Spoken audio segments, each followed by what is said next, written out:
那民进党党主席赖清德又发出要打造民主大联盟，伊讲要找下党派人才同齐合作，也毋过这是引起民进党内不满。吴怡农就发声，伊认为讲这对民进党长期的发展是造成伤害。那赖清德伫昨昏嘛宣布第一批立委定调人选，是定调前民进党的副秘书长林辉环，也有台北市议员吴派益参选立委，并无进行封杀网庆纸牌妹地加顺。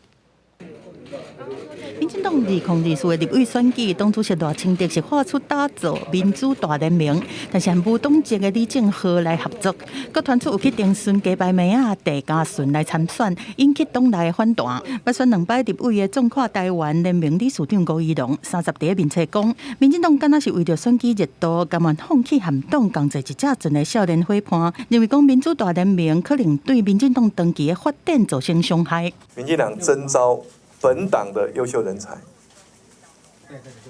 民进党非常珍惜年轻的世代，年轻人的未来就是民进党的未来，也是台湾的未来。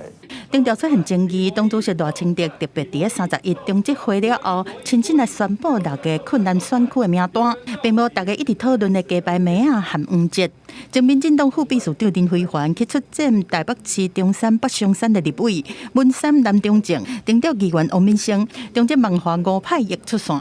我会尽全力争取最大的支持，一起捍卫这些年来我们一起追求的进步改革的成果，